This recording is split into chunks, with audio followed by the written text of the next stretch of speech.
दोस्तों, पूरी दुनिया में अमेरिका इकलौता एक ऐसा देश है जिसके पास टोटल 38 अंतर्राष्ट्रीय मिलिट्री बेस हैं।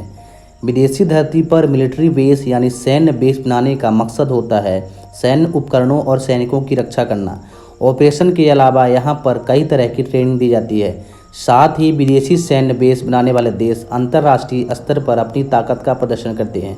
तो फ्रेंड, यदि अमेरिका के पास 38 अंतर्राष्ट्रीय बेस हैं तो चलिए इस वीडियो में हम जानते हैं कि भारत के कितने मिलिट्री बेस हैं और किन किन देशों में मौजूद हैं। तो भारत का पहला मिलिट्री बेस तजाकिस्तान में है।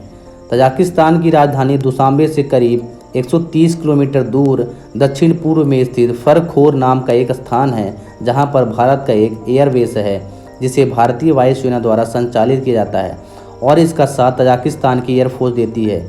यह भारत का पहला मिलिट्री बेस है जो अपनी धरती से बाहर बनाया गया था और ईरान में स्थित चाबहार पोर्ट और अफगानिस्तान के रास्ते इस मिलिट्री बेस को लॉजिस्टिक और परिवहन की सुविधा प्रदान की जाती है। यहाँ पर भारतीय वायुसेना ने अपने सुखोई 30 MKI फाइटर जेट को तैनात करके रखा है। तो यह भारत का पहला मिलिट्री बेस है जो कि भारत से बाहर बनाया गया है। दूसरा मिलिट्री बेस भूटान में है। भूटान में भारत का एक सैन्य बेस है जो कि एक अस्थायी ट्रेनिंग सेंटर है जिसका नाम है इंडियन मिलिट्री ट्रेनिंग टीम। यहाँ पर पश्चिमी भूटान में मौजूद जो आर्मी है उसकी भी ट्रेनिंग यहीं पे होती है और इसकी स्थापना 1962 में की गई थी। याद रखना कि भूटान की जो रॉयल आर्मी है उनके जो जवानों की ट्रेनिंग होती है इसी ट्रेनिंग सेंटर में होती है। मित्र देश में मौजूद यह है सबसे पुराना भारतीय मिलिट्री का ट्रेनिंग सेंटर है और यहाँ का कमांडेंट भूटान के राजा को रक्षा मामलों में सलाह देता है, क्योंकि यहाँ पर रक्षा मंत्री नहीं होते हैं। भारत का तीसरा मिलिट्री बेस है मेडागास्कर में। भारतीय मिलिट्री ने उत्तरी मेडागास्कर में एक लिसनिंग पोस्ट और एक राडार फैसिलिटी बना रखी है जिसका निर्माण 2007 में हुआ था, ताकि हिंद महासागर में जहाज़ों के मूवमेंट पर पूरी तरह से नज़र रखी जा सके, समुद्री संचार को सुना और समझा जा सके।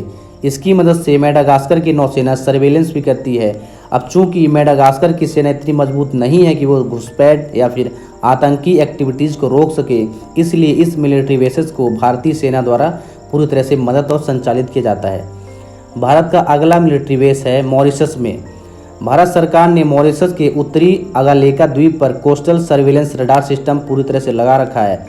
यह द्वीप हिंद महासागर में स्थित है। इसे बनाने का मकसद था भारत और मॉरिशस के बीच सैन्य सहायता प्रदान करना। यह एक ऐसा रणनीतिक स्थान जहां से बहुत बड़े समुद्री इलाकों पर सीधी तरह से नज़र रखी जा सकती है। यह पूरा का पूरा आइलैंड भारतीय मिलिट्री बेस का है। भारत का अगला मिलिट्री बेस है ओमान।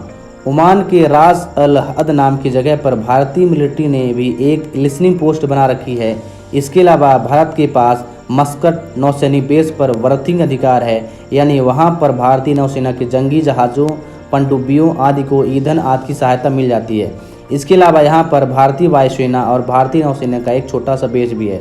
याद रखना कि विदेशी धरती पर सैन्य बेस बनाने से कई तरह के फ़ायदे होते हैं। पहला तो ये है कि आप किसी दूसरे मिलिट्री से ट्रेनिंग लेते हैं और उनके इक्विपमेंट के बारे में जानते हैं। इसके अलावा आप दूसरे देश को ट्रेनिंग देते हैं।